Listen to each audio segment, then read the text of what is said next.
Hello viewers. Welcome to Myth Mystery. Welcome to Myth Mystery. இந்த உலகத்தோட most secured jail எது அப்படின்னு கேட்டா நம்ம கண்டிப்பா யோசிக்காம அல்காஸ்ட்ராஸ் ஜெயில் அப்படின்னு தான் சொல்லுவோம். ஆனா அந்த ஒரு ஜெயில் கூட பாத்தீங்கன்னா கடலுக்கு நடுவுல இருக்க ஒரு தீவுல இருக்கும், அது தப்பிச்சறது கஷ்டம் தான். ஆனா இன்னைக்கு நம்ம பார்க்க போற இந்த ஒரு ஜெயில் இருக்கு பாத்தீங்கன்னா அது கடலுக்கு நடுவுலயும் கிடையாது, தீவுலயும் கிடையாது, நார்மலா இருக்கிற ஒரு லேண்ட்ல தான் இருக்கு. ஆனா அப்படிப்பட்ட அந்த ஒரு லேண்ட்ல இருக்கிற இந்த ஒரு பிரிசன்ல இருந்து தப்பிக்கிறது அப்படின்றது இம்பாசிபிளான ஒரு விஷயம் அப்படின்னு சொல்லிட்டு எல்லாருமே அடிச்சு சொல்றாங்க. அப்படிப்பட்ட இந்த ஒரு பிரிசனோட நேம் தான் மேஸ் பிரிசன். இந்த பிரிசனை உருவாக்குனதே பாத்தீங்கன்னா பிரிட்டிஷ்காரங்க இருக்காங்க பாத்தீங்களா, அவங்க தான் உருவாக்கியிருக்காங்க.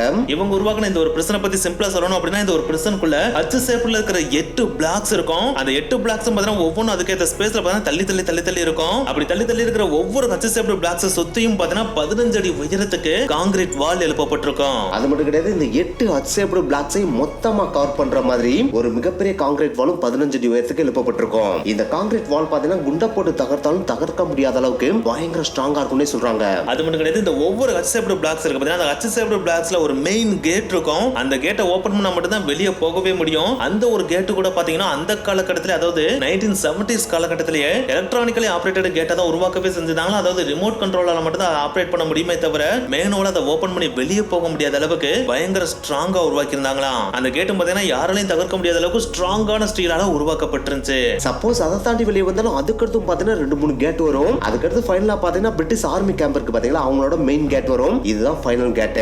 இந்த கேட்டும் பாத்தீங்கன்னா தகர்க்க முடியாத அளவுக்கு பயங்கர ஸ்ட்ராங்கான கேட் அப்படினே சொல்றாங்க. இதுக்கெல்லாம் மேல இந்த பிரசன்ல பாத்தீங்கன்னா வாட்ச் டவர்ஸ் இருக்கும். அந்த வாட்ச் டவர்ஸ்ல பாத்தீங்கன்னா 24/7 அப்படின்ற மாதிரி காட்ஸ் எப்பயுமே பாத்தீங்கன்னா கண்காணிச்சுட்டே இருப்பாங்க. அவங்க கையில எப்பயுமே ஆயுதமும் இருக்கும். இதுல குறிப்பிட்ட ஒரு விஷயத்தை சொல்லணும் அப்படின்னா, இந்த ஜெயிலோட லே அவுட் இருக்கு பாத்தீங்களா, அந்த லே அவுட் எந்த ஒரு பிரிசனுக்கும் தெரியக்கூடாது அப்படின்றதுல அதிகாரிகள் கண்ணும் கருத்துமா இருப்பாங்களாம். ஏன்னா ஒரு ஜெயிலோட லே அவுட், அதாவது ப்ளூ பிரிண்ட் தெரிஞ்சாதானே எப்படி தப்பிக்கிறது அப்படின்ற பிளானையே ஜெயில இருக்கவங்க போடுவாங்க. சப்போஸ் அந்த ஒரு லே அவுட்டே தெரியல அப்படின்னா எந்த பக்கம் தப்பிச்சு போகணுன்றது யாருக்குமே தெரியாது இல்லையா. சோ அதனாலேயே யாரும் தப்பிக்க மாட்டாங்க இல்லையா. அதனாலதான் யாருக்குமே லே அவுட் தெரியாத அளவுக்கு பயங்கர செக்யூர்டா தான் கைதிகள் எல்லாத்தையுமே வச்சிருப்பாங்களாம். அத உங்களுக்கு எக்ஸாம்பிளோட சொல்லணும்னா, எந்த ஒரு கைதியுமே கட்ச் பிளாக் விட்டு வெளியே கூட்டு வரவே மாட்டாங்க. சப்போஸ் ஏதாவது ஒரு கைதியை ஒரு கட்ச் பிளாக்ல இருந்து இன்னொரு கட்ச் பிளாக் மாத்தணும் அப்படின்னா கூட அவங்க கண்ணை கருப்பு கலர் துணியில மொத்தமா கட்டி தான் அடுத்த பிளாக்குக்கே கூட்டு போவாங்களாம். சோ கைதிகள் யாருக்குமே எந்தெந்த பிளாக் எங்கெங்க இருக்கு, ரோடு எந்த இடத்துல போகுது அப்படின்ற விஷயம் சுத்தமா தெரியாதாம். சோ இவ்வளவு மல்டிலேயர்டு ப்ரொடெக்ஷன் இருக்கிற இந்த ஒரு ஜெயில இருந்து தப்பிக்கிறது அப்படின்றது இம்பாசிபிளான ஒரு விஷயம் அப்படின்னு இந்த உலகத்துல இருக்கிற எல்லாருமே அடிச்சு சொன்னாங்க. ஏன் இந்த உலகத்தோட மோஸ்ட் செக்யூர்டு பிரிசன் அப்படின்னா அது மேஸ் பிரிசன் அப்படின்னு எல்லாரும் அடிச்சே சொன்னாங்க. ஆனா இப்படிப்பட்ட இவ்வளவு செக்யூர்டான இந்த ஒரு பிரிசன்ல இருந்து கிட்டத்தட்ட 38 பேர் அசால்ட்டா தப்பிச்சும் போனாங்க. சோ அவங்க எப்படி தப்பிச்சாங்க அப்படின்ற பயங்கர இன்ட்ரெஸ்டிங்கான விஷயத்தை இன்னைக்கு ஒரு வீடியோல பார்க்க போறோம். இந்த வீடியோ செம்ம இன்ட்ரெஸ்டிங்கா இருக்கும். சோ ஸ்கிப் பண்ணாம கடைசி வரைக்கும் வீடியோ பாருங்க. வாங்க வீடியோக்குள்ள போலாம். ஒரு முன்னாடி சேனலை சப்ஸ்கிரைப் பண்ணாம சப்ஸ்கிரைப் பண்ணிட்டு போயிடலாம். கூடவே Facebook and WhatsApp பேஜை ஃபாலோ பண்ணாலும் ஃபாலோ பண்ணிட்டு போயிடலாம். ஓகே, அந்த 38 பேர் எப்படி தப்பிச்சாங்க அப்படின்ற இன்ட்ரெஸ்டிங்கான இன்சிடென்ட் பார்க்கிறதுக்கு முன்னாடி இந்த ஒரு ஜெயிலை எப்படி உருவாக்குனாங்க அப்படின்றத முதல்ல நம்ம தெரிஞ்சுக்கணும். ஏன்னா இந்த ஒரு ஜெயிலை உருவாக்குனது யாரு? பிரிட்டிஷ் தான் உருவாக்குனாங்க. ஆனா அப்படி உருவாக்குனவங்க இது இங்கிலாந்துல ஒன்னும் உருவாக்கல, நார்த்தன் அயர்லாந்துல வந்து உருவாக்கியிருக்காங்க. சோ நார்த்தன் அயர்லாந்துல வந்து எதுக்கு ஒரு பிரிட்டிஷ் ஜெயில கட்டணும் அப்படின்ற ஒரு கேள்வி இங்க உருவாகும் இல்லையா. அந்த ஒரு கேள்விக்கான பதில நம்ம சொல்லணும் அப்படின்னா, நம்ம நாட்டுக்கு எப்படி பிரிட்டிஷ் வந்து நம்ம நாட்டு மக்களே அடிமைப்படுத்தி நம்ம நாட்டுல இருக்கிற வளங்கள் எல்லாத்தையும் சுருட்டிட்டு போனாங்க பாத்தீங்களா, அதாவது சுரண்டிட்டு போனாங்க பாத்தீங்களா, அந்த மாதிரியான ஒரு விஷயத்தை அயர்லாந்துலயும் செய்யறதுக்காக அவங்க அயர்லாந்துக்கு வந்திருக்காங்க. அப்படி வந்த அந்த ஒரு டைம்ல அவங்களுக்கு எதிராக குரல் கொடுப்பாங்க பாத்தீங்களா, அப்படி குரல் கொடுக்கறவங்களை தூக்கி யோசிக்காம ஜெயில போடணும் அப்படின்றதுக்காக உருவாக்கப்பட்ட ஒரு மல்டி லேயர்டு செக்யூரிட்டி பிரிசன் தான் இந்த ஒரு மேஸ் பிரிசன். சோ இந்த ஒரு ஜெயில் மூலமா உங்களுக்கு எதிராக பேசுறவங்க யாரா இருந்தாலும் கொஞ்சம் கூட யோசிக்காம, சின்ன பையனா இருந்தாலும் சரி பெரிய ஆளா இருந்தாலும் சரி, யோசிக்காம தூக்கி ஜெயில போட்டுருவாங்களாம். அப்படி கிட்டத்தட்ட 450க்கு மேற்பட்டவங்க இந்த ஜெயிலுக்குள்ள போட்டு வச்சிருந்ததா அந்த காலகட்டத்துல சொல்லியிருக்காங்க. அதுவும் ஜெயிலுக்குள்ள தூக்கி போறாங்க அப்படின்னா சும்மா ஒண்ணு ஜெயிலுக்குள்ள தூக்கி போட மாட்டாங்க. ஜெயிலுக்குள்ள அந்த கைதிகள் யாருக்குமே பாத்தீங்கன்னா எதுவுமே சௌகரியமா செஞ்சு கொடுக்கவே மாட்டாங்களா. அவங்களுக்கு உணவு பார்த்தீங்கன்னா பயங்கர டேட்டியா மோசமா தான் கொடுக்கவே செய்வாங்களா. அந்த உணவுகள் எதுவுமே சாப்பிடுற மாதிரி இருக்கவே இருக்காதான். ஆனா என்னதான் உணவு அந்த அளவுக்கு பெருசா கொடுக்கல அப்படின்னாலும் அவங்க கிட்ட இருந்து வேலை மட்டும் பயங்கரமா வாங்குவாங்களாம். சோ அதனாலே இந்த ஜெயிலுக்குள்ள போனா நம்மளால உயிர் வாழவே முடியாது அப்படின்ற பயத்தினாலேயே பாத்தீங்கன்னா அந்த ஒரு காலகட்டத்தில், அதாவது 1970s காலகட்டத்தில் பாத்தீங்கன்னா பிரிட்டிஷ்க்கு எதிராக குரல் கொடுக்க எந்த ஒரு அயர்லாந்து மக்களும் முன் வரவே மாட்டேன்ட்டாங்களாம். சோ அதனாலேயே பாத்தீங்கன்னா அயர்லாந்து கொஞ்சமா பிரிட்டிஷோட கைவசம் போக ஆரம்பிக்குது. ஆனா அந்த டைம்ல பிரிட்டன் எதிர்த்து சில அயர்லாந்து மக்கள் பாத்தீங்கன்னா பயங்கரமா குரல் கொடுத்து புரட்சி செய்ய ஆரம்பிச்சாங்க. அந்த மக்களை தான் பாத்தீங்கன்னா ஐஆர்ஏ அப்படின்னு சொல்லிட்டு அழைத்தாங்க. அதாவது அயர்லாந்து ரிபப்ளிகன் ஆர்மி அப்படின்னு சொல்லிட்டு அழைத்தாங்க. அப்படி குரல் கொடுத்த அந்த ஐஆர்ஏ பீப்புள் தான் கொஞ்சம் கூட யோசிக்காம தூக்கி இந்த மேஸ் பிரிசனுக்குள்ள பிரிட்டிஷ் போட்டாங்க.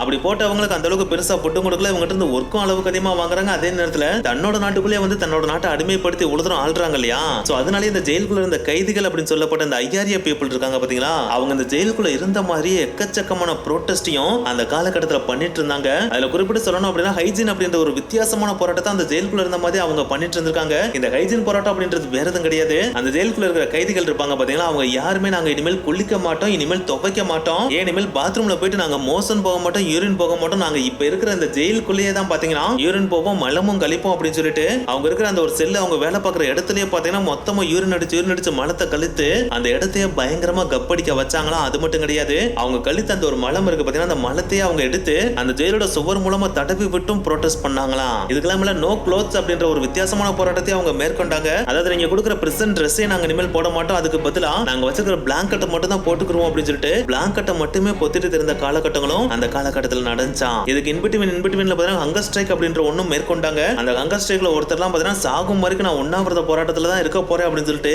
ரொம்ப நாட்களா சாப்பிடாமே இருந்து உயிர் பிரிந்த சம்பவமும் இந்த 1970s காலகட்டத்துல மேஸ் பிரிசன்ல நடந்திருக்கு. அப்படி ஒரு ஹங்கர் ஸ்ட்ரைக்னால உயிரிழந்ததுக்கு அப்புறம் தான் பாத்தீங்கன்னா இவ்வளவு மோசமான இந்த ஒரு மேஸ் பிரிசனை பத்தின பல விஷயங்கள் இந்த உலகம் ஃபுல்லா ஸ்ப்ரெட் ஆக ஆரம்பிச்சிச்சு. சோ இப்படி எக்கச்சக்கமான ப்ரொடெஸ்ட் இந்த ஒரு ஜெயிலுக்குள்ள நடந்துட்டு இருந்த அந்த ஒரு காலகட்டத்துல தான் இந்த ஜெயிலுக்குள்ள இருந்த சில IRS, அதாவது அயர்லாந்து ரிபப்ளிகன் ஆர்மில இருந்த சில பேர் பாத்தீங்கன்னா இதுக்கு முன்னாடி நம்ம இந்த ஜெயிலுக்குள்ள இருந்து அப்படின்னா சாகுற வரைக்கும் ஜெயிலுக்குள்ள தான் இருக்கணும், ஜெயிலுக்குள்ள போட்டு நம்மளை கொண்டே விட்டுருவாங்க, நம்ம முடிஞ்ச அளவுக்கு வெளியில போய் போராட்டத்தை மேற்கொள்ளலாம், அதுக்கு நம்ம பண்ண வேண்டிய முதல்லையே இந்த ஜெயில இருந்து தப்பிக்கணும் அப்படின்னு சொல்லிட்டு முடிவு பண்றாங்க. அப்படி முடிவு பண்ணதுல இருந்த முக்கியமான நபர் தான் லேரி மார்லே. இந்த லேரி மார்லே தான் இந்த பிரிசன் பிரேக்கோட முக்கியமான மாஸ்டர் மைண்ட் அப்படினே சொல்லலாம். இந்த லேரி மார்லேயோட பேக்ட்ராப் ஸ்டோரியை சில வருடங்களுக்கு முன்னாடி நம்ம போய் பார்த்தோம் அப்படின்னா, இவர் ஆல்ரெடி 1975 காலகட்டத்திலேயே பிரிட்டிஷுக்கு எதிராக குரல் கொடுத்து பிரிட்டிஷால கைது செய்யப்பட்டு ஒரு சின்ன ஜெயில அடைக்கப்பட்டிருந்திருக்காரு. ஆனா அப்படி அடைக்கப்பட்ட அந்த ஒரு ஜெயில இருந்து பார்த்தீங்கன்னா இவர் அசால்ட்டா தப்பிச்சு வெளியே வந்துட்டாப்ல. அப்படி வெளியே வந்தப்ப அவர் தனியா வெளியே வந்தா பரவாயில்லையே, அவர் கூட ஜெயில இருந்து கிட்டத்தட்ட 9 பேரையும் கூட்டிட்டு அசால்ட்டா தப்பிக்க விட்டாப்ல. சோ அதனால பிரிட்டிஷ் கவர்மெண்ட் நம்ம லேரி மேல செம்ம காண்டாகி அவரை மறுபடியும் கைது பண்ணி இனிமேல் இவனை நம்ம சின்ன ஜெயில எல்லாம் போடக்கூடாது, பெரிய ஜெயில போட்டு விடணும்னு சொல்லிட்டு இவர் அல்லே கத்திட்டு வந்து மேஸ் ஜெயில போட்டாங்க. ஆனா அந்த ஒரு மேஸ் ஜெயில நம்ம லேரி சும்மா இருந்தாரா அப்படின்னு கேட்டா அதுவும் கிடையாது. அங்கிருந்து எப்படியாச்சும் மறுபடியும் தப்பிக்கணும் அப்படின்னு சொல்லிட்டு பிரிசனருக்குன்னு வார்டன் ஒருத்தர் இருப்பார் பாத்தீங்கன்னா, அந்த வார்டனோட ட்ரெஸ்ஸை எப்படி ஆட்டிய போட்டு இவர் போட்டுக்கிட்டு நான் வார்டன் சொல்லிட்டு அசால்ட்டா அந்த ஒரு ஜெயில இருந்து வெளியே வர ட்ரை பண்ணி இருந்திருக்காரு. ஆனா அப்படி வெளியே வரப்ப எந்த வழி எந்த பக்கம் போகுதுன்னு தெரியாமையே அங்கிட்டு இங்கிட்டு நடந்து போய் எக்கச்சக்கமான பேருக்கு டவுட்டை கிரியேட் பண்ணி ஃபைனலா கடைசி கேட்ட கடக்க போற அந்த ஒரு டைம்ல, டேய் தம்பி நீ கொஞ்சம் நல்ல இந்த கேட்ட வழி நீ எங்கடா போக போற அப்படின்னு சொல்லிட்டு ஒருத்தர் கேட்டிருக்காரு. அப்படி கேட்கிறப்ப நான் வெளியே போக போறேன் அப்படின்னு சொல்லிட்டு நம்மால் கூலா சொல்லியிருக்காப்ல. அப்படி சொல்றப்ப டேய் வெளியே போற கேட்டு இதுவே கிடையாது, அந்த பக்கம் இருக்கலாம்னு சொல்லிட்டு அவர் சொல்ல நம்ம லேரியும் பார்த்தா ஐயோ அந்த பக்கம் இருக்கல மறந்துட்டான் இங்கிட்டு வந்துட்டு அப்படின்னு சொல்லிட்டு அங்கிட்டு போறப்பதான் அந்த தடுத்த மனுஷன் வார்டனே கிடையாது அப்படின்றத கன்ஃபார்ம் பண்ணிடுறாப்ல. ஏன்னா இவர் கடக்க போன அந்த ஒரு கேட்டு தான் மெயின் கேட்டு, அது வெளியே போனதா வெளியவே போக முடியும். ஆனா அவர் டிஸ்ட்ராக்ட் பண்ணி இந்த பக்கம் இல்ல இந்த பக்கம் சொல்றப்ப இவன் டைவர்ட் ஆறானா அப்படின்றத பாக்குறதுக்காக இந்த மாதிரி சொல்லியிருக்காப்ல. அப்படி சொன்னதை கேட்டு நம்ம லேரி போக போனதுனாலேயே இவன் ஒரு கைதி இவன் போய் சொல்லிட்டு வெளியே தப்பிக்கிறதுக்காக இந்த மாதிரி வேஷம் போட்டு வந்திருக்கான்றத கண்டுபிடிச்சு அவரை மறுபடியும் கைது பண்ணி ஹச் பிளாக்குள்ளே தூக்கி போட்டுறாங்க. நம்ம ஆல்ரெடி சொன்ன மாதிரி அந்த மேஸ் பிரிசன்ல பாத்தீங்கன்னா கிட்டத்தட்ட 8 ஹச் பிளாக்ஸ் இருக்கும். அதுல நம்ம லேரி எந்த ஒரு பிளாக்ல இருக்காரு அப்படின்னா 7வது பிளாக்ல இருக்காரு. அப்படி இருக்கிற நம்ம லேரிக்கு அடுத்து ஒரு நிமிடம் கூட இந்த ஒரு பிரிசன்ல இருக்கிறதுக்கு அவருக்கு சுத்தமா விருப்பமே கிடையாது.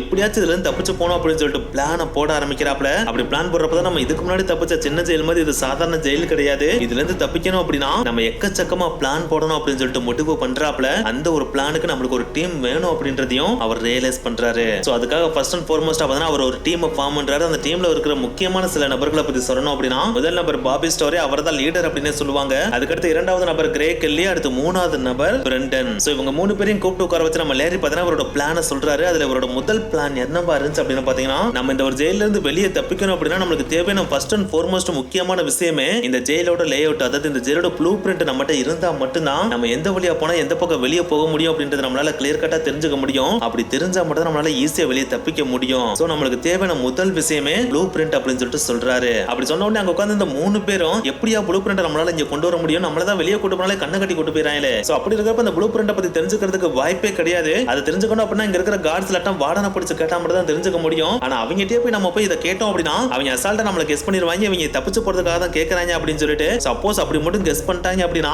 நம்மளுக்கு எக்ஸ்ட்ரீமான ஒர்க்கை கொடுத்து நம்மளுக்கு கொடுக்குற ஃபுட்டையும் கம்மி பண்ணி விட்டுருவாங்க, அதுவே நம்மளோட ஹெல்த்துக்கு டேஞ்சராகவும் அமைஞ்சிரும். சோ ப்ளூ பிரிண்ட கொண்டு வரதுக்கு வாய்ப்பே கிடையாது அப்படின்னு சொல்லிட்டு அந்த 3 பேரும் சொல்றாங்க. அந்த டைம்ல நம்ம லேரி நான் இதுக்கு முன்னாடி வார்டன் ட்ரெஸ் போட்டு போறப்ப எந்தெந்த பக்கம் போனேன் அப்படின்ற சில ஞாபகங்களும் எனக்கு இருக்கு. அதை வச்சு நானே இமேஜின் பண்ணி ஓரளவுக்கு மேப்பை வரைய முடியும். ஆனா அந்த ஒரு மேப் கம்ப்ளீட்டான ஒரு மேப் கிடையாது. அதை வச்சு நம்ம தப்பிச்சோம் அப்படின்னா நம்ம கண்டிப்பா மாட்டிக்கிருவோம். சோ நம்மளுக்கு கண்டிப்பான முறையில இந்த மேஜரோட top to bottom blueprint வேணும் அப்படின்னு சொல்லிட்டு நம்ம லேரி சொல்றாரு. அப்பதான் நம்ம பாபி ஸ்டோரி இருக்கிற பாத்தீங்கன்னா, அதாவது லீடர் அப்படின்னு சொன்னாங்க பாத்தீங்கன்னா, அவர் ஒரு ஐடியா கொடுக்குறாரு. ஜெயிலுக்குள்ள இருக்கிற நம்மளால தான் ப்ளூ பிரிண்ட் ரெடி பண்ண முடியாது, ஆனா ஜெயிலுக்கு வெளியில இருக்கிற மக்கள் இருக்காங்க பாத்தீங்களா, அவங்க மூலமா நம்மளால இந்த ப்ளூ பிரிண்ட் ஈஸியா கொண்டு வர முடியும். ஏன்னா இந்த ஜெயில கட்டினப்பே பாத்தீங்கன்னா சில மீடியா பாத்தீங்கன்னா இந்த ஜெயிலோட புகைப்படங்களை எடுத்து வச்சிருக்கதா சில பேர் சொன்னாங்க. சோ அந்த ஒரு மீடியா பேப்பர்ல இருந்து அந்த ஒரு ப்ளூ பிரிண்ட் நம்ம இந்த ஒரு ஜெயிலுக்கு கொண்டு வர வச்சிட்டோம் அப்படின்னா நம்ம ஈஸியா தப்பிச்சலாம் அப்படின்னு சொல்லிட்டு சொல்றாரு. உடனே நம்ம லேரி இது நல்ல ஐடியாவா இருக்கு, நம்ம ஜெயிலுக்கு தான் ஃபேமிலி மெம்பர்ஸை பாக்குறதுக்கு அலோவ் பண்ணுவாங்க இல்லையா, சோ நம்ம ஃபேமிலி மெம்பர்ஸை பார்க்க வர மாதிரி பார்க்க வர வைப்போம். அப்படி பார்க்க வர அவங்ககிட்ட எப்படியாச்சும் இதோட ப்ளூ பிரிண்ட கொண்டு வர வச்சிருவோம் அப்படின்னு சொல்லிட்டு பிளான போடுறாங்க.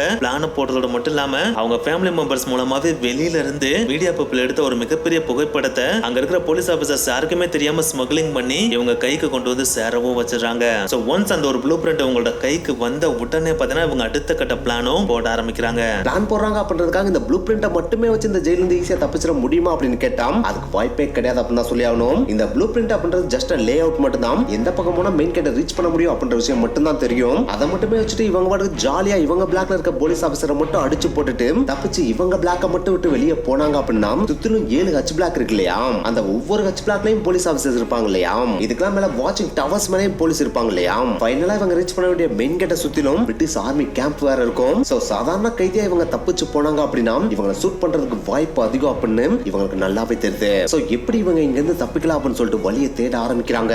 அப்படி தேடுறப்பதான் ஒரு விஷயத்தையும் கண்டுபிடிக்கிறாங்க, அதுதான் ஃபுட் வேன்.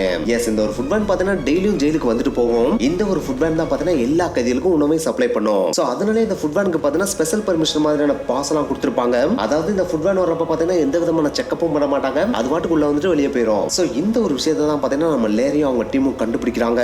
சோ இந்த ஒரு ஃபுட் வேனை மட்டும் நம்ம ஹைஜாக் பண்ணிட்டோம் அப்படின்னா யாருக்குமே டவுட் வராத மாதிரி இந்த ஜெயில இருந்து தப்பிச்சு போயிடலாம் அப்படின்ற விஷயத்தையும் கண்டுபிடிக்கிறாங்க. ஆனா இதுலயே ஒரு மிகப்பெரிய பிரச்சனை இருக்கு, அது என்னன்னு பாத்தீங்கன்னா இந்த ஒரு ஃபுட் வேன் ஒவ்வொரு ஹச் பிளாக்லயும் ஒரே இடத்துல மட்டும் தான் நிக்கும். அந்த இடம் அந்த ஹச் பிளாக்கோட கேட்டா தான் இருக்கும். அந்த கேட் எங்க இருக்குன்னு பாத்தீங்கன்னா ஹச் அப்படின்ற லெட்டர்ல நடுவுல கிராஸ் வரும் பாத்தீங்களா, அந்த இடத்துல தான் இருக்கும். அங்க இருக்கனால என்னடா பிரச்சனை அப்படின்னு சொல்லிட்டு நீங்க கேட்கலாம். இங்கதான் ஒரு மிகப்பெரிய பிரச்சனையே இருக்கு. எஸ், இந்த கிராஸ் இருக்க ஏரியா இருக்கு பாத்தீங்கன்னா, அந்த ஏரியாக்குள்ள எந்த ஒரு கைதியுமே அலோவ் பண்ண மாட்டாங்க. அங்க போலீஸ் மட்டும் தான் இருப்பாங்க. அங்கதான் கண்ட்ரோல் ரூம் இருக்கும், அங்கதான் சிசிடிவில கண்காணிக்கிற ரூமும் இருக்கும். சோ அந்த ஒரு ஏரியாக்குள்ள என்டர் ஆகிறது அப்படின்றது சாதாரணமான விஷயம் கிடையாது, அது ஒரு இம்பாசிபிளான விஷயம் அப்படின்னு சொல்றாங்க. இருந்தாலும் அதுக்குள்ள என்டர் ஆனா மட்டும் தான் அந்த வேனை ஹைஜாக் பண்ண முடியும் இல்லையா. சோ அதுக்கு என்ன பண்ணலாம் அப்படின்னு சொல்லிட்டு பயங்கரமா யோசிக்கிறாங்க. அப்படி இவங்க யோசிச்சுட்டு இருந்த அந்த ஒரு டைம்ல தான் அந்த ஜெயிலுக்குள்ள எக்கச்சக்கமான போராட்டங்கள் நடந்துட்டு இருந்துச்சு. அதாவது நம்ம ஆல்ரெடி சொல்லியிருந்தோம் பாத்தீங்கன்னா ஹைஜீன் ஸ்ட்ரைக், ஹங்கர் ஸ்ட்ரைக் அப்படின்னு சொல்லிட்டு இந்த மாதிரியான எக்கச்சக்க விஷயங்கள் நடந்துட்டு இருந்துச்சு. அதனாலே பிரிட்டிஷ் போலீஸ் வந்து கைதிகள் மேல எக்கச்சக்கமா காண்டா இருந்தாங்க. சோ அவ்வளவு காண்டா இருக்க அந்த போலீஸ்ட நம்ம போய் இன்னும் கொஞ்சம் காண்ட் ஏத்தணும் அப்படின்னா நம்ம அந்த கிராஸ் செக்ஷனுக்குள்ள போகவே முடியாது அப்படின்றது லேரிக்கு நல்லாவே தெரியுது. ஆனா அந்த டைம்ல இன்னொரு விஷயத்தையும் லேரி கண்டுபிடிக்கிறாரு, அதுதான் அந்த கிராஸ் செக்ஷன்ல கிளீன் பண்றதுக்கு எப்பயுமே ஒரு கைதி அனுப்புறாங்க. அந்த கைதி யாரா இருக்காருன்னு பாத்தீங்கன்னா போலீஸோட அளவுக்கு அதிகமான நம்பிக்கை பெற்ற கைதியா தான் இருக்காரு. சோ அந்த ஒரு நம்பிக்கை பெறணும் அப்படின்னா போலீஸ்ட நல்லா பழகணும் இல்லையா, அதாவது அவங்களுக்கு சந்தோஷம் கொடுக்குற மாதிரியான பல விஷயங்களை இவங்க செய்யணும் இல்லையா. சோ அதனால நீங்க என்ன பண்ணுவீங்களோ ஏது பண்ணுவீங்களோ எனக்கு தெரியாது, நீங்க 3 பேர் தான் போலீஸ் ட்ரஸ்ட கெயின் பண்ணணும் அப்படின்னு சொல்லிட்டு லேரி சொல்லிராப்ல. அப்படி சொன்ன அடுத்த நாளே பாத்தீங்கன்னா இவங்களோட இரண்டாவது பிளானான போலீஸ்ட பழகுற பிளான்ல பாபி, கெல்லி அண்ட் பிரண்டன் இறங்க ஆரம்பிக்கிறாங்க. இப்படி இவங்க திடீர்னு போலீஸ்ட நல்லா பழகுறத பார்த்த சில ஆபீசர் பாத்தீங்கன்னா இவங்க மேல டவுட் பண்ண ஆரம்பிக்கிறாங்க. ஆனா என்னதான் சில போலீஸ் ஆபீசர் இப்படி டவுட் பண்ண ஆரம்பிச்சாலும் இவங்க கூட பழகின போலீஸ் ஆபீசர் இருக்காங்க பாத்தீங்களா, இவங்க நல்லவங்க தான், போராட்டத்தினால ஏற்பட்ட டிப்ரெஷன்ல தான் இவங்க இப்படி பழக ஆரம்பிக்கிறாங்க அப்படின்னு சொல்லிட்டு இருந்திருக்காங்க. அதுலயே நம்ம பாபி ஸ்டோரி எல்லாம் பாத்தீங்கன்னா போலீஸ் ஆபீசர் எப்பெல்லாம் டீ கேக்குறாரோ அப்பெல்லாம் போட்டு போய் கொடுப்பாராம். அது மட்டும் கிடையாது, இவருக்கு ஃபுட்பாலை பத்தி நல்லா தெரியும்ன்றனாலேயே போலீஸ் ஆபீசர்ட்ட ஃபுட்பாலை பத்தி பேசிக்கிட்டே இருப்பாராம். போலீஸ் ஆபீசருக்கு பாத்தீங்கன்னா ஃபுட்பால் ரொம்ப பிடிக்குமாம். சோ அதனாலே நம்ம பாபி கூட அங்க இருந்த போலீஸ் ஆபீசர்ஸ் எல்லாருமே பயங்கர க்ளோஸா பழக ஆரம்பிச்சாங்க. அப்படி பழகிட்டு இருந்த நம்ம பாபிக்கு பாத்தீங்கன்னா ஒரு நாள் அந்த கிராஸ் செக்ஷன்ல கிளீன் பண்ணக்கூடிய வேலையும் கொடுக்குறாங்க. அதாவது இவங்க எதிர்பார்த்த அந்த ஒரு நாளும் வருது. அதுக்காக அந்த ஒரு நாள் வருதுன்றதுக்காக அன்னைக்கே போய் எல்லா வேலையும் முடிச்சிட முடியுமா அப்படின்னு கேட்டா முடியாது இல்லையா. சோ நம்ம பாய் ஃபர்ஸ்ட் டைம் அந்த கிராஸ் செக்ஷன்ல போயிட்டு கிளீன் பண்ணிக்கிட்டே அங்க இருக்க எல்லா விஷயங்களையும் நோட் பண்றாரு. அப்படி நோட் பண்ணாலும் கைதிகளை என்னதான் அந்த கிராஸ் செக்ஷன்ல கிளீன் பண்ண அலோவ் பண்ணாலும் அந்த கிராஸ் செக்ஷன்ல இருக்க வராண்டாவை தான் கிளீன் பண்ண விடுறாங்களே தவிர சுற்றி இருக்கிற கண்ட்ரோலிங் ரூம்லயோ இல்லைன்னா சிசிடிவி டிஸ்பிளே இருக்கிற ரூம்லயும் இவனை கிளீன் பண்ண அலோவ் பண்ண மாட்டாங்க அப்படின்ற விஷயத்தை நல்லாவே தெரிஞ்சுக்கிறாரு. சோ இது மட்டும் நம்ம பண்ணா பார்த்தாது இன்னமும் நம்ம போலீஸ் டீப்பா பழகணும் அப்படின்ற விஷயத்தையும் தெரிஞ்சுக்கிறாரு. அப்படி தெரிஞ்சுக்கிறப்பே ஃபுட் ட்ரக் வந்து டோரை ஓபன் பண்ணி ஃபுட்டை டெலிவரி பண்ற விஷயத்தையும் பாக்குறாரு. அந்த ஒரு ஃபுட் ட்ரக்கை இவர் இருக்க இடத்துல இருந்து ரீச் பண்றது அப்படின்றது சாதாரணமான விஷயம் அப்படின்றதையும் கண்டுபிடிக்கிறாரு. ஆனா அதை கண்டுபிடிக்கிற அந்த ஒரு டைம்ல இன்னொரு விஷயத்தையும் பாக்குறாப்ல, அதுதான் கண்ட்ரோலிங் ரூம்ல இருக்க அலாரம் பட்டன். எஸ், அந்த ஒரு பட்டனை பார்த்தோன்னே தான் இவருக்கு சுருக்கு நடிக்குது. ஏன்னா ஃபுட் ட்ரக் பக்கத்துல தான் இருக்கு அப்படின்னு சொல்லிட்டு அவங்க பாட்டு ஹைஜாக் பண்ண போயிட்டாங்க அப்படின்னா கண்ட்ரோலிங் ரூம்ல இருக்க கார்டு அலாரம் பட்டனை பிரஸ் பண்ணிடுவாப்ல. ஒன்ஸ் அலாரம் பட்டனை பிரஸ் பண்ணிட்டாங்க அப்படின்னா அதை சுத்தி இருக்கிற 8 பிளாக்லயும் அலாரம் அடிக்க ஆரம்பிச்சிடும். அப்படி அடிக்க ஆரம்பிச்சிட்டாலே எல்லா கார்ட்ஸும் அலர்ட் ஆயிருவாங்க. அதுக்கப்புறம் அந்த ஜெயிலே பயங்கர நுண்ணிப்பா வாட்ச் பண்ண ஆரம்பிச்சிருவாங்க. சோ அதுக்கப்புறம் தப்பிக்கிறது அப்படின்றது வாய்ப்பே இல்லாத விஷயம் அப்படின்றதையும் அவர் நல்லாவே நோட் பண்றாரு. சோ இது எல்லாத்தையும் நோட் பண்ண அன்னைக்கு நைட்டே பாத்தீங்கன்னா லேரிட்ட போய் இதை டிஸ்கஸ் பண்றாப்ல. அப்படி டிஸ்கஸ் பண்றப்பதான் இவங்க அடுத்த கட்ட பிளானையும் போட ஆரம்பிக்கிறாங்க. எஸ், அதுதான் பாத்தீங்கன்னா நம்ம இந்த ஒரு பிளாக்கை விட்டு விட்டு வெளியே போய் ஃபுட் ட்ரக் ஹைஜாக் பண்ணாலும் ஈஸியா வெளியே போயிடலாம் அப்படின்னு தான் நினைச்சிட்டு இருந்தோம். ஆனா அதை தாண்டி இங்க எக்கச்சக்கமான CCTV cameras and alarm system இருக்குன்றது நம்ம இப்பதான் தெரிஞ்சுக்கிட்டோம். சோ அதை பத்தின டீடைல்ஸ் நம்ம முழுசா தெரிஞ்சுக்கணும். அப்படி தெரிஞ்சா மட்டும் தான் அடுத்த கட்ட பிளான போட முடியும் அப்படின்னு சொல்லிட்டு முடிவு பண்றாங்க. சோ அதனாலே நம்ம பாபி இன்னும் க்ளோஸரா போலீஸ் ஆபீசர்ட்ட பழக சொல்றாரு. அவரும் பழகுறாரு. அப்படி பழகி ஃபைனலா பாத்தீங்கன்னா அந்த சிசிடிவி டிஸ்பிளே இருக்க ஏரியா இருக்கு பாத்தீங்கன்னா அதுக்குள்ள இவருக்கு என்டர் ஆகிறதுக்கான பெர்மிஷனையும் கெட் பண்ணிடுறாரு. அதாவது அந்த ஒரு ட்ரஸ்ட்டை கெட் பண்ணிடுறாரு. அந்த ஒரு ட்ரஸ்ட்டை கெட் பண்ணதுனாலேயே அந்த சிசிடிவி டிஸ்பிளே இருக்கிற ஏரியால இருந்த போலீஸ் ஆபீசர் ஒரு நாள் பாத்தீங்கன்னா வெளியே போறாரு. அப்படி போறப்ப அந்த டோரை ஓபன் பண்ண மாதிரியே போயிடுறாரு. நம்ம பாபி நைஸா வராண்டாவை கிளீன் பண்ணிட்டு இருக்க மாதிரி அந்த ரூம்குள்ள என்டர் ஆகி எந்தெந்த இடத்துல எல்லாம் சிசிடிவி கேமரா இருக்கு, எந்தெந்த ஸ்பாட்லாம் பிளைண்ட் ஸ்பாட்டா இருக்கு, கண்ட்ரோல் ரூம்ல அலாரம் பட்டன் அமுக்குற இடத்துல எத்தனை போலீஸ் ஆபீசர் இருக்காங்க அப்படின்னு சொல்லிட்டு எல்லா டீடைலுமே கம்ப்ளீட்டா கலெக்ட் பண்ணிடுறாப்ல. அப்படி கலெக்ட் பண்ணிட்டு வந்த அன்னைக்கு டேலே பார்த்தா லேரிய சந்திச்சு இந்த எல்லா டீடைலுமே சொல்றாப்ல. இந்த எல்லா டீடைலையும் கலெக்ட் பண்ண உடனே நம்ம லேரி ஒரு பிளானையும் போட்டு கொடுக்குறாப்ல. அதுதான் நம்ம இந்த ஒரு பிளாக்கை விட்டு வெளியே போறப்ப கைதியா வெளியே போகவே கூடாது. நம்ம ஒரு போலீஸ் ஆபீசர்ஸ் மாதிரி தான் வெளியே போகவே செய்யணும். சோ நம்ம டீம் எத்தனை பேர் இருக்கோ அப்படின்றத நீங்க கவுண்ட் பண்ணுங்க. எத்தனை பேர் தப்பிக்க போறோம் அப்படின்றத கவுண்ட் பண்ணுங்க. அது மட்டும் கிடையாது, நம்ம தப்பிச்சு வெளியே போற நாள் கண்டிப்பா சண்டேவா தான் இருக்கணும் அப்படின்னு சொல்லிட்டு லேரி சொல்றாப்ல. இந்த ஒரு விஷயத்தை கேட்டு நம்ம பாபி எதுக்கு சண்டேவை நம்ம சூஸ் பண்ணணும், வேற ஏதாச்சும் ஒரு நாளை சூஸ் பண்ணலாமே அப்படின்னு சொல்லிட்டு கேட்கறாப்ல. ஆனா அதுக்கு நம்ம லேரி மற்ற எந்த ஒரு நாளும் நம்ம தப்பிச்சு போறதுக்கு பெர்ஃபெக்ட்டான டேவாவே இருக்காது. ஏன்னா சண்டே தான் பாத்தீங்கன்னா நம்ம பிரிசனோட லீவ் டே. சோ அந்த ஒரு டேல நம்ம கைதிகள் எல்லாருமே பாத்தீங்கன்னா அவங்க செல்ல தான் இருப்பாங்க. அவங்க யாருமே வெளியே வரவே மாட்டாங்க. சோ அதனாலேயே ஜெயில் சேஃபா தான் இருக்கு அப்படின்றதுனால அன்னைக்கு ஒரு டேல இந்த மேஸ் ஜெயில வேலை பார்க்குற போலீஸ் ஆபீசரோட எண்ணிக்கையும் ரொம்ப கம்மியா தான் இருக்கும். அதே நேரத்தில் நம்ம பிளாக்ல இருக்கிற போலீஸ் ஆபீசர்ஸோட எண்ணிக்கையும் கம்மியா தான் இருக்கும். இன்னும் கொஞ்சம் எக்ஸாக்டா சொல்லணும் அப்படின்னா அன்னைக்கு டே அதாவது சண்டேல பார்த்தீங்கன்னா மொத்தமே 12 பேர் மட்டும் தான் இங்க வேலையில இருப்பாங்க. சோ அந்த ஒரு 12 பேரோட யூனிஃபார்மை நம்ம கலெக்ட் பண்ணிட்டோம் அப்படின்னா நம்ம போலீஸ் ஆபீசர்ஸ் மாதிரி ட்ரெஸ் மாட்டிட்டு அந்த ஃபுட் வேனை ஹைஜாக் பண்ணிட்டு வெளியே போனோம் அப்படின்னா யாருக்குமே எதுவுமே தெரியாது, டவுட்டும் வராது அப்படின்னு சொல்லிட்டு நம்ம லேரி சொல்றாரு. அதை கேட்ட உடனே பாபி நீங்க சொல்ற ஐடியாலாம் பெர்ஃபெக்ட்டா இருக்கு, செம்மையா இருக்கு. ஆனா போலீஸ் ஆபீசர்ஸ்டே போயிட்டு அவங்க போட்டுக்க ட்ரெஸ் எங்களுக்கு கொடுங்கன்னு சொல்லிட்டு கேட்டா கொடுப்பாங்களா என்ன அப்படின்னு சொல்லிட்டு கேட்கறாப்ல. அதுக்கு லேரி சிரிச்சுக்கிட்டே எந்த ஒரு போலீஸ் ஆபீசரும் அவங்க ட்ரெஸ்ஸை கேட்டா கொடுக்க மாட்டாங்க, அதை சாதாரணமா கேட்டா தான் கொடுக்க மாட்டாங்க. ஆனா அவங்களுக்கு முன்னாடி கண்ணை நீட்டிட்டு கேட்டா கண்டிப்பா கொடுத்து தானே ஆகணும். சோ நீ என்ன பண்ணுவே ஏது பண்ணுவே தெரியாது, எனக்கு கண்டிப்பா கன் இங்க வந்தாகணும், அதுக்கு மட்டும் நீ ஏதாச்சும் ஒரு வழியை கண்டுபிடி அப்படின்னு சொல்லிட்டு லேரி அங்க இருந்து கிளம்பி போறாப்ல. அப்படி போன உடனே நம்ம பாபிக்கு ஒரு மண்ணாங்கட்டியும் புரியல, எப்படி கண்ணை கொண்டு வர போறன்னு சுத்தமா தெரியல. இருந்தாலும் அவர்கிட்ட இருக்கிற கான்டாக்ட் யூஸ் பண்ணி வெளியில இருக்கிற ஐஆர்ஏ பீப்புள் இருப்பாங்க பாத்தீங்கன்னா அவங்களோட ஹெல்ப் மூலமா அங்க இருக்கிற போலீஸ் ஆபீசர்ஸ் யாருக்குமே தெரியாம கிட்டத்தட்ட 5ல இருந்து 6 கன்ஸை பார்த்தீங்கன்னா ஸ்மக்லிங் பண்ணி அவங்களோட செல்லுக்கு கொண்டு வந்துடுறாப்ல. சோ ஒன்ஸ் கன் உங்களோட கைக்கு வந்துருச்சு அப்படின்றது தெரிஞ்ச உடனே உங்க ஃபைனல் பிளானுக்கு மூவ் ஆகுறாங்க. அதாவது இந்த பிரிசன்ல இருந்து வெளியே தப்பிச்சு போறதுக்கான நாளை பிக்ஸ் பண்றாங்க. அந்த நாள் தான் செப்டம்பர் 25, 1983 சண்டே. அந்த ஒரு நாள் தான் பாத்தீங்கன்னா இவங்க தப்பிச்சு போறதுக்கு பிக்ஸ் பண்ண கடைசி நாள். அந்த ஒரு நாள்ல இவங்களோட பிளான் என்ன இருந்துச்சு அப்படின்னு பாத்தீங்கன்னா வழக்கம் போல நம்ம பாபி பாத்தீங்கன்னா கிளீன் பண்ண போறேன் அப்படின்னு சொல்லிட்டு கிராஸ் செக்ஷன் ஏரியால போயிட்டு கிளீன் பண்ணிட்டு இருக்கணும். அப்படி கிளீன் பண்ணிட்டு இருக்கப்ப எந்த ஒரு டைம்ல போலீஸ் ஆபீசர்ஸ் பயங்கர லேசி அந்த அளவுக்கு பெருசா ஸ்ட்ரிக்ட்டா இல்லாம இருக்காங்க அப்படின்ற டைமை கண்டுபிடிச்சு ஒரு சிக்னல் கொடுக்கணும். அப்படி சிக்னல் கொடுத்த உடனே அவங்க மறைச்சு வச்சிருக்கிற கன்ஸ் எல்லாத்தையும் எடுத்துட்டு இவங்க டீம்மேட்ஸ் எல்லாருமே சரட்டுன்னு அந்த கிராஸ் செக்ஷன் ஏரியாக்குள்ள என்டர் ஆகி அங்க இருக்கிற போலீஸ் ஆபீசரை மிரட்டி அவங்க இருக்க ட்ரெஸ்ஸை வாங்கி போட்டுக்கிட்டு அங்க இருந்து வெளியே போகணும் அப்படின்றதான் இவங்களோட பிளானா இருக்கு. இவங்க பிளான் பண்ண மாதிரி செப்டம்பர் 25, 1983 வருது. அந்த ஒரு டேல நம்ம பாப்பியும் பார்த்தனா கிளீன் பண்ற மிஷின் எடுத்துட்டு அந்த இடத்துல போயிட்டு கிராஸ் செக்ஷன்ல போயிட்டு கிளீன் பண்ணிட்டு இருக்காப்ல. அப்படி கிளீன் பண்ணிட்டு இருக்கப்ப போலீஸ் ஆபீசர்ஸ் நோட் பண்ணிட்டே இருக்காப்ல. அப்படி நோட் பண்ணிட்டு இருக்கப்ப பாத்தீங்கன்னா அங்க இருக்கிற எல்லா போலீஸ் ஆபீசர்ஸும் பாத்தீங்கன்னா லஞ்ச் டைம் வந்துச்சு, போய் சாப்பிட போலாம் அப்படின்னு சொல்லிட்டு எல்லாருமே ஒரு ரூம்ல போயிட்டு சாப்பிட போறாங்க. அப்படி சாப்பிட போற அந்த ஒரு டைம்ல நம்ம பாபி பம்பர் அப்படின்னு சொல்லிட்டு செம்மையா கத்துறாப்ல. இந்த ஒரு சத்தம் தான் பாத்தீங்கன்னா அவங்களோட டீம்மேட்ஸ்க்கு ஒரு கொடுக்கிற ஒரு சிக்னல். என்னடா சொல்ற பம்பர் அப்படின்னு போலீஸ் ஆபீசர்ஸ்க்கு டவுட் வராதா அப்படின்னு சொல்லிட்டு நீங்க கேட்கலாம். ஆனா இந்த ஒரு இடத்துல தான் பாபி பாத்தீங்கன்னா கொஞ்சம் ஜீனியஸா செயல்பட்டு இருப்பாப்ல. ஏன்னா அந்த பம்பர் அப்படின்றது வேற எதுவும் கிடையாது, இவர் கிளீன் பண்ணிட்டு இருக்கிற மெஷின் இருக்கு பாத்தீங்களா, அந்த மெஷினோட பேர் தான் பம்பர். சோ அதனாலே பம்பர் அப்படின்னு சொல்லிட்டு கத்துனா போலீஸ் ஆபீசர் ஏதோ கிளீன் பண்ற மெஷின் தான் ஏதோ சொல்லிட்டு இருக்கா அப்படின்னு சொல்லிட்டு நினைச்சுக்குவாங்க இல்லையா. சோ அதனாலே பெருசா கண்டுக்கிறாம அவங்களோட வேலையை பார்த்துட்டு சாப்பிட்டுட்டு இருக்காங்க. ஆனா ஒன்ஸ் இந்த ஒரு சிக்னல் கட்டிச்ச உடனே நம்ம லேரியும் தப்பிச்சு போன்னு நினைச்சிட்டு இருக்கிற எல்லா டீம் மெம்பர்ஸும் பாத்தீங்கன்னா அவங்க இருக்கிற 5-6 கன் எடுத்துட்டு அந்த கிராஸ் செக்ஷனுக்குள்ள என்ட்ரு ஆறாங்க. என்ட்ரு ஆகிறது மட்டும் இல்லாம அவங்க சாப்பிட்டு இருக்கிற அந்த ஒரு ஏரியால போயிட்டு அவங்க எல்லாருமே கன் பாயிண்ட்ல வச்சு நாங்க இந்த ஒரு ஜெயில இருந்து தப்பிக்க போறோம், சோ உங்களோட யூனிஃபார்ம் எல்லாத்தையும் கழட்டி கொடுங்க அப்படின்னு சொல்லிட்டு கேக்குறாங்க.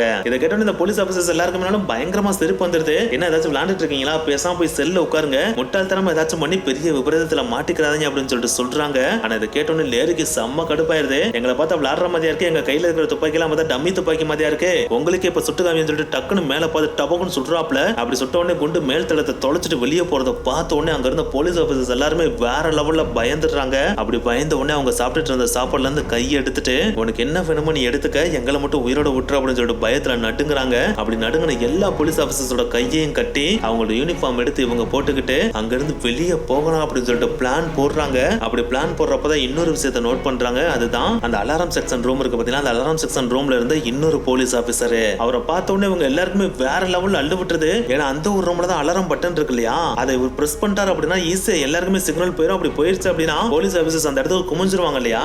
சோ அதுக்கு மட்டும் நம்ம அலோவ் பண்ணவே கூடாதுன்னு பாபி அவர் வச்சிருக்க கண்ணு எடுத்துட்டு வேகமா அந்த ரூம் பக்கத்துல போறாரு. அப்படி போறப்ப பாத்தீங்கன்னா அந்த ரூம் பாத்தீங்கன்னா கம்பி கதவால மூடப்பட்டிருக்கதை நோட் பண்றாரு. சோ அந்த கம்பி கதவை தாண்டி இவரால உள்ள போக முடியாது அப்படின்றது அவருக்கு நல்லாவே தெரியுது. இருந்தாலும் அந்த கம்பி கதவு வழியா கண்ணை உள்ள நீட்டி அந்த அலாரம் பக்கத்துல இருக்கிற கையை வெளியே எடு அப்படின்னு சொல்லிட்டு சொல்றாப்ல. ஆனா அதுக்குள்ள பாத்தீங்கன்னா அந்த கார்டு அந்த அலாரம் பட்டனை பிரஸ் பண்ணிடுறாப்ல. அப்படி பிரஸ் பண்ண அந்த ஒரு டைம்ல பாத்தீங்கன்னா ஃபுட் ட்ரக் இருக்கு பாத்தீங்கன்னா, அது அந்த கிராஸ் செக்ஷன் ஏரியால வந்து நின்றுது. சோ அப்படி நின்ற உடனே சில பேர் பாத்தீங்கன்னா அந்த ஃபுட் ட்ரக்கை போய் ஹைஜாக் பண்ண போயிடுறாங்க. நம்ம பாபியும் லாரியும் பாத்தீங்கன்னா கண்ட்ரோலிங் ரூம்ல இருக்க கேட்டை உடைச்சிட்டு உள்ள போயிடுறாங்க. உள்ள போறதோட மட்டும் இல்லாம அந்த அலாரம் தாமுக்கிற போலீஸ் ஆஃபீஸர் இருக்காரு பாத்தீங்களா, அவர் லைட்டா சுடவும் செஞ்சுறாங்க. அப்படி சுட்ட அந்த புல்லட் பாத்தீங்கன்னா அவருடைய தலையில லைட்டா அடிச்சுட்டு போயிடுது. ஆனா அது அவருக்கு காயத்தை தான் ஏற்படுத்துச்சே தவிர அவர் உயிரிழக்கலாம் வைக்கல. இருந்தாலும் இவரை இப்படியே விட்டுட்டு போயிட்டோம் அப்படின்னா அலாரம் தாமுக்கிற சில நிமிடங்கள்ல ஒரு கால் வரும். அந்த கால் அட்டன் பண்ணி ஜெயில இருந்து கைதிகள் தப்பிச்சு போறாங்க அப்படின்னு இவர் சொன்னாலும் பிரச்சனை, கால் அட்டன் பண்ணாம விட்டாலும் பிரச்சனை அப்படின்றது இவங்களுக்கு நல்லாவே தெரியுது. சோ இவரை கன் பாயிண்ட்ல வச்சு இங்க எந்த விதமான பிரச்சனையும் இல்ல, நான் தெரியாம தான் அலாரத்தை அமைக்கிட்டே அப்படின்னு இவர் சொன்னாதான் யாருக்கும் டவுட் வராது இல்லையா. சோ அதனாலே இந்த இடத்துல யாராவது ஒருத்தர் இருக்கணும் அப்படின்னு சொல்லிட்டு முடிவு பண்றாங்க. ஆனா அந்த ஒருத்தரா லாரியும் பாபியும் இருக்க முடியாது அப்படின்றது அவங்களுக்கு நல்லாவே தெரியுது. ஏன்னா லாரி தான் பாத்தீங்கன்னா ஃபுட் ட்ரக்கோட டிரைவரை மிரட்டி அவர் சேஃபா மெயின் கேட்டை தாண்டி கொண்டு போறதுக்கான பொறுப்பை ஏற்றிருக்காரு. அண்ட் பாபி தான் பாத்தீங்கன்னா மற்ற பிரிசனரை சேஃபா வெளியே கொண்டு போறதுக்கான பொறுப்பை ஏற்றிருக்காரு. சோ இவங்க ரெண்டு பேர்ல ஒருத்தர் மிஸ் ஆனாலும் இந்த பிரிசன் எஸ்கேப் கண்டிப்பா ஃபெயில் ஆயிரும் அப்படின்றது இவங்களுக்கு நல்லாவே தெரியுது. சோ இங்க யாரை நிப்பாட்டிட்டு போலாம் அப்படின்னு யோசிக்கிறப்ப பின்னாடி இருந்து ஐயாரியா பீப்புள்ல இருந்து ஒருத்தர் வந்து நீங்க கவலைப்படாதீங்க, நீங்க சேஃபா வெளியே போற வரைக்கும் நான் இந்த இடத்துல நிக்கிறேன் அப்படின்னு சொல்லிட்டு அவருடைய லைஃபை சாக்ரிஃபைஸ் பண்ணி அந்த இடத்துல வந்து நிக்கிறாரு. அவருக்கு கன்னும் கொடுக்கப்படுது. அவர் அந்த கன்னை அந்த போலீஸ் ஆஃபீஸரோட தலையிலையும் வைக்கிறாரு. அந்த ஒரு நிமிடம் பாத்தீங்கன்னா நம்ம பாபியும் லாரியும் ஃபுட் ட்ரக்கை நோக்கி பயங்கர வேகமா ஓடுறாங்க. நம்ம லாரி டிரைவரை கன் பாயிண்ட்ல வச்சு அவரை ஓட்ட சொல்றாரு. நம்ம பாபி பாத்தீங்கன்னா மற்ற பிரிசனர்ஸ் எல்லாத்தையுமே ஃபுட் ட்ரக்கோட பேக்ல ஏத்தி அவரு ஏறி கதவை மூடவும் செய்றாரு. சோ ஒன்ஸ் முன்னாடி அந்த ஃபுட் ட்ரக் மெல்ல மெல்ல அங்க இருந்து கிளம்புது. அது கிளம்பினோடனே அந்த அச்கிராஸ்ல இருக்க டோரை கண்ட்ரோல் ரூம்ல இருக்க ஐயாரியா பீப்புள் இருக்காரு பாத்தீங்களா, அவர் வெளியில இருக்கவங்களுக்கு எந்த விதமான டவுட் இல்லாத மாதிரி அதை க்ளோஸ் பண்றாரு. சோ ஃபுட் ட்ரக் அங்க இருந்து கிளம்பி மெல்ல மெல்ல மெல்ல நகர்ந்து போக ஆரம்பிக்குது. அப்படி நகர்ந்து போயிட்டு இருக்கப்ப இவங்க எதிர்பார்த்த மாதிரி கண்ட்ரோல் ரூமுக்கு போனும் வருது. அந்த கால்ல போலீஸ் ஆபீசரை தெரியாம அமைக்கிட்டே அப்படின்னு சொல்லவும் வைக்கிறாங்க. அப்படி சொல்ல வச்ச அந்த ஒரு டைம்ல வேன்ல போயிட்டு இருந்த லாரிக்கும் திக் திக் மொமெண்ட் கிரியேட் ஆகுது. ஏன்னா இன்னும் 30 to 40 மினிட்ஸ்ல ஷிஃப்ட் சேஞ்சிங் டைம் வந்துரும். அந்த ஒரு டைம் வந்துருச்சு அப்படின்னா ஷிஃப்ட் சேஞ்ச் பண்ண வேண்டிய போலீஸ் ஆபீசர் ஜெயிலுக்குள்ள வந்துருவாங்க. அவங்க வேன்குள்ள இருக்க இவங்கள சஸ்பிஷியஸா பார்த்துட்டாங்க அப்படின்னா கண்டிப்பா பிரச்சனை கிரியேட் ஆயிரும் இல்லையா. சோ அதனாலே வேனை முடிஞ்ச அளவுக்கு ஃபாஸ்டா ஓட்ட வைக்கலாமா அப்படின்னு யோசிக்கிறாரு. ஆனா ஃபாஸ்டா ஓட்ட வச்சாலும் சஸ்பிஷியஸ் கிரியேட் ஆயிரும் அப்படின்றது அவருக்கு நல்லாவே தெரியுது. சோ அதனாலே சீட்டு கடியில லாரி படுத்துக்கிட்டு கன்னை மட்டும் டிரைவருக்கு நேரா வச்சு யாருக்கும் டவுட் வராத மாதிரி ஓட்டு அப்படின்னு சொல்லிட்டு ஆர்டரும் போடுறாரு. அந்த வேனும் மெல்ல மெல்ல மெல்ல அடுத்தடுத்த கேட்டை கடந்து வெளியே போகுது. சோ ஃபைனலா பாத்தீங்கன்னா பிரிட்டிஷ் ஆர்மி கேம்ப் இருக்கும் பாத்தீங்களா, அந்த ஒரு மெயின் கேட்டுக்கு பக்கத்துலயும் போயிருது. அந்த ஒரு டைம்ல தான் லாரி எதிர்பார்த்த அந்த ஒரு பிரச்சனையும் கிரியேட் ஆகுது. அதாவது ஷிஃப்ட் சேஞ்சிங் போலீஸ் ஆபீசர்ஸ் இருக்காங்க பாத்தீங்களா, அவங்க அந்த இடத்துக்கு வந்துடுறாங்க. அப்படி வந்து அவங்கள ஒருத்தர் டிரைவருக்கு முன்னாடி நீட்டப்பட்ட கன்னை பாத்துறாப்ல. அப்படி பார்த்த உடனே அந்த வேனை செக் பண்ண வர்றாப்ல. அப்படி வர்றது தெரிஞ்சோடனே நம்ம லாரி சிக்னல் கொடுக்குறாப்ல. அப்படி சிக்னல் கொடுத்தோடனே அந்த ட்ரக்கோட பேக் டோரை ஓபன் பண்ணி உள்ள இருந்த பிரிசனர்ஸ் எல்லாரும் வெளியில வர்றாங்க. அப்படி வெளியே வந்து அவங்களுக்கும் அங்க இருந்த போலீஸ் ஆபீசர்ஸ்க்கு இடையில பயங்கரமான சண்டை நடக்குது. அப்படி சண்டை நடந்துட்டு இருக்கப்பே பாபியும் சில பேரும் பாத்தீங்கன்னா பக்கத்துல இருக்க கண்ட்ரோல் ரூமுக்கு போய் மெயின் கேட்டை ஓபன் பண்ணிடுறாங்க. அப்படி ஓபன் பண்ண அடுத்த செகண்டே பாத்தீங்கன்னா சாதா ட்ரெஸ்ல இருக்கிற எக்கச்சக்க பிரிசனர்ஸ் அங்க இருந்து தப்பிச்சு ஓடிடுறாங்க. அதுக்கப்புறம் போலீஸ் ட்ரெஸ் போட்டிருக்க லாரி பாபியோட சேர்த்து 12 பேர் இருக்காங்க பாத்தீங்களா, அவங்களும் கேட்ட தாண்டி வெளியே ஓட போறாங்க. ஆனா அப்படி வெளியே ஓட போறப்ப போலீஸ் கார் வெளியே ஒண்ணு வந்து நின்றுது. அந்த கார்ல இருந்து இறங்கின போலீஸ் ஆபீசர் கூட இவங்களும் சண்டை போடுறாங்க. ஆனா அப்படி சண்டை போடுற இவங்கள வாட்ச் டவர்ல இருக்க கார்ட்ஸ் பார்த்துட்டு தான் இருக்காங்களே தவிர யாருமே சுட மாட்டேன்றாங்க. ஏன்னா ரெண்டு பேருமே பாத்தீங்கன்னா போலீஸ் ட்ரெஸ் போட்டுட்டு இருக்காங்க இல்லையா.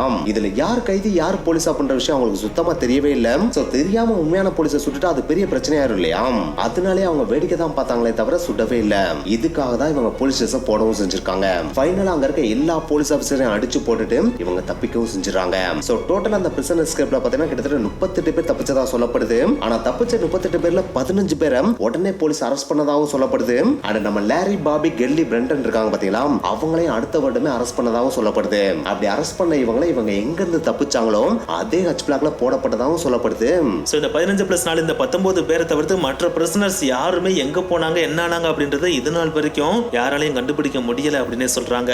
எது எப்படியே கடைசியா நம்ம லாரி இருக்காரு பாத்தீங்கன்னா அவர் 1989 வருஷம் ரிலீஸ் பண்ணப்படுறாரு. அதுக்கடுத்து நம்ம பாபி பாத்தீங்கன்னா 1997 வருஷம் ரிலீஸ் பண்ணப்படுறாரு. அதுக்கப்புறம் இன்டர்நேஷனல் சைட்ல இருந்து எக்கச்சக்கமான பிரஷர் பிரிட்டிஷ் மேல கொடுக்கப்பட்டதுனாலேயே இதுக்கு மேலே நீங்க இவ்வளவு கொடூரமான ஒரு ஜெயில நடத்தக்கூடாது அப்படின்னு சொல்லிட்டு எல்லாரும் கேட்டுக்கொண்டதுக்கு இணங்க 1998 வருஷம் குட் ஃப்ரைடே அன்னைக்கு பாத்தீங்கன்னா ஒரு அக்ரிமெண்ட்டை போட்டு அந்த ஜெயில இருந்த எக்கச்சக்கமான பிரிசனர் ரிலீஸ் பண்ணவும் செய்யறாங்க. அதுக்கடுத்து 2000 வருடம் பாத்தீங்கன்னா அந்த ஜெயில இருக்கிற 8 ஹச் பிளாக்ல கிட்டத்தட்ட 7 ஹச் பிளாக்ஸ் டெமாலிஷ் பண்ணப்பட்டதாகவும் சொல்றாங்க.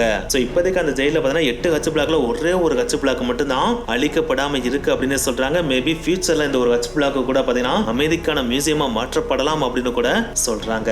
எது எப்படி இந்த உலகத்துல இருக்கிற ஜெயில இந்த ஒரு மேஸ் பிரிசன் அப்படின்ற இந்த ஒரு ஜெயில் பாத்தீங்கன்னா கொடூரத்தின் உச்சமான ஒரு ஜெயிலாவே வரலாறுல பதிவாயிருச்சு அப்படின்றதான் நிதர்சனமான உண்மை. அண்ட் முக்கியமான விஷயம் இந்த ஒரு ஜெயில மூட வைக்கிறதுக்கு முக்கியமான காரணமா இருந்தது நம்ம பாபி இருக்காரு பாத்தீங்கன்னா அவர் அப்படின்னு தான் சொல்றாங்க. ஏன்னா ஜெயில இருந்து ரிலீஸ் ஆனார் பாத்தீங்கன்னா அப்படி ரிலீஸ் ஆனதுக்கு அப்புறம் அவர் பொலிட்டிஷியனாவே மாறி அயர்லாந்துக்கு எதிராக நடக்கிற குற்றங்களுக்கு எதிராக குரல் கொடுத்து அவர் தான் பாத்தீங்கன்னா இந்த ஒரு ஜெயில க்ளோஸ் பண்ண வச்சதாவே சொல்றாங்க. ஓகே गाइस, இந்த வீடியோ உங்களுக்கு பிடிச்சா லைக் பண்ணுங்க, ஷேர் பண்ணுங்க, அண்ட் போகும்போது மறக்காம மினிட்ஸ் சேனலை சப்ஸ்கிரைப் பண்ணுங்க. நெக்ஸ்ட் வீடியோ மீட் பண்ணலாம். பை.